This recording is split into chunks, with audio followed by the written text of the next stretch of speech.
নমস্কার বন্ধুরা, আমি সোমা। আরও একটা নতুন ভিডিওতে তোমাদের সবাইকে স্বাগত। চলো দেখে নেওয়া যাক আমার আজকের এই রেসিপিটা। আজ একটা নিরামিষ পনিরের রেসিপি তোমাদের সাথে শেয়ার করব।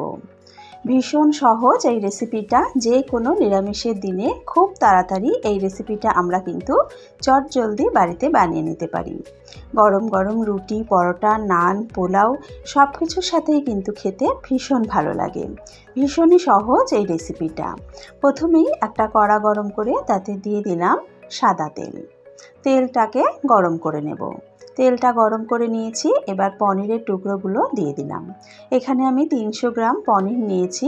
পনিরটাকে এইভাবে লম্বা লম্বা টুকরো করে কেটে নিয়েছি। একটু নাড়াচাড়া করে দুটো পিঠে হালকা একটু লালচে রং ধরে আসা পর্যন্ত পনির ভেজে নিয়েছি। এবার পনিরের টুকরোগুলো তুলে নেব। পনির খুব বেশি ভাজলে কিন্তু শক্ত হয়ে যায়, সেক্ষেত্রে খেতে ভালো লাগে না। পনিরগুলো তুলে নেওয়ার পর এবার একটা মশলার পেস্ট বানিয়ে নেব। একটা গ্রাইন্ডার জারের মধ্যে দিয়ে দিলাম 1 টেবিল চামচ পোস্ত, দিয়ে দিলাম 1 টেবিল চামচ কাজু বাদাম, আর দিয়ে দেব 1 টেবিল চামচ কিশমিশ। জল ছাড়া আগে একটু গুঁড়ো করে নেব। এবার এতে দিয়ে দেব ফ্রেশ ক্রিম।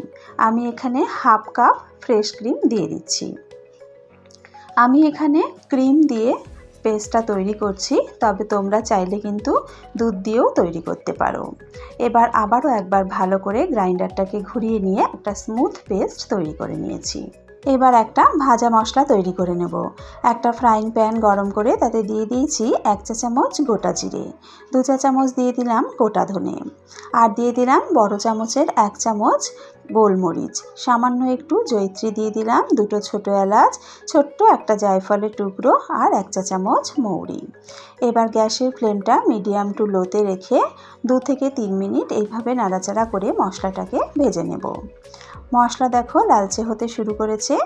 আর বেশিক্ষণ ভাজবো না, নামিয়ে ঠান্ডা করে গুঁড়ো করে নেব। আমার চ্যানেলে যে সকল বন্ধুরা এখনও আমার চ্যানেলটাকে সাবস্ক্রাইব করনি, তাদের কাছে অনুরোধ রইল, প্লিজ আমার চ্যানেলটা সাবস্ক্রাইব করে আমার পাশে থেকো। তার সাথে সাথে পাশে থাকা বেল আইকনটা প্রেস করে নিও, তাহলে আমি চ্যানেলে যখনই কোনো নতুন রেসিপি আপলোড করব তার নোটিফিকেশান সবার আগে পৌঁছে যাবে তোমাদের কাছে। পনির ভাজা তেলের মধ্যে এবার দিয়ে দিলাম 1 চামচ ঘি। ঘিটাকে মেল্ট করে নেব। ঘিটা দেখো মেল্ট হয়ে গেছে। এবার ফোড়নের জন্য দিয়ে দিলাম থেতো করা ছোটো এলাচ, দারচিনি আর লবঙ্গ। ফোড়নটাকে ভেজে নেব। ছোটো এলাচ দেওয়ার সময় একটু থেতো করে দিলে ফ্লেভারটা খুব সুন্দর বের হয়। এবার এর মধ্যে দিয়ে দিলাম আদা আর টমেটো বাটা। মশলাটা দেওয়ার সাথে সাথেই ছিটতে শুরু করেছে, তাই স্বাদ মতো নুনটা দিয়ে দিলাম। নুন দিলে আর কিন্তু মশলা ছিটে আসে না। নুনটা দিয়ে ভালো করে মিশিয়ে নিলাম। এবার মশলাটাকে খুব ভালো করে কষিয়ে নেব। দেখতেই পাচ্ছ মশলাটা কিন্তু ভাজা ভাজা হয়ে গেছে। গ্যাসের ফ্লেমটা একদম লোতে করে দিয়ে দিলাম 1 চামচ কাশ্মীরি লঙ্কার গুঁড়ো। এতে কিন্তু তরকারিটাতে বেশ সুন্দর একটা রং আসবে, তবে গ্যাসের ফ্লেমটা কিন্তু অবশ্যই লোতে করে দিতে হবে। লঙ্কার গুঁড়োটাকে ভালো করে মিশিয়ে নিয়ে এবার যে পোস্তর পেস্টটা তৈরি করে রেখেছিলাম সেটা দিয়ে দিলাম। বাটিটা ধুয়ে আরও কিছুটা জল দিলাম। এবার সব কিছু খুব ভালো করে মিশিয়ে নেব। মিডিয়াম আঁচে মশলাটাকে ভালো করে কষিয়ে নেব। যেহেতু কাজু বাদাম দেওয়া আছে, তাই কিন্তু একটু অনবরত নাড়াচাড়া করতে হবে, না হলে কিন্তু তলায় লেগে যেতে পারে। তৈরি করা ভাজা মশলাটা গুঁড়ো করে দিয়ে দিলাম। এই মশলাটা দিলে কিন্তু একটা আলাদা ফ্লেভার হয়, খেতে ভীষণ ভালো লাগে। মশলাটা গ্রেভির সাথে ভালো করে মিশিয়ে নিয়েছি। এবার ভেজে রাখা পনিরটা দিয়ে দিলাম। মশলার সাথে পনিরটাকেও খুব ভালো করে মিশিয়ে নেব। পনিরটাকে খুব ভালো করে মিশিয়ে নেওয়ার পর দিয়ে দিলাম হাফ চা চামচ চিনি, আর দিয়ে দিলাম হাফ কাপ মতো জল। এই রান্নাটায় কিন্তু গ্রেভি খুব বেশি হবে না, তাই অল্প পরিমাণে জল দিতে হবে। সব কিছু আবারও ভালো করে মিশিয়ে নিয়েছি। এবার গ্যাসের ফ্লেমটা লোতে দিয়ে চাপা দিয়ে 3-4 মিনিট রান্না করে নেব। 3-4 মিনিট পর চাপাটা তুলে নিলাম। আবারও একবার ভালো করে নাড়াচাড়া করে মিশিয়ে নেব। আমাদের পনির কিন্তু একদম রেডি।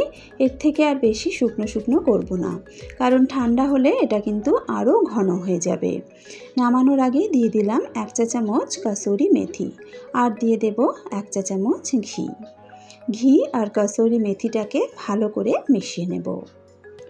ব্যাস, তাহলেই কিন্তু আমাদের পনিরের রেসিপি একদম তৈরি।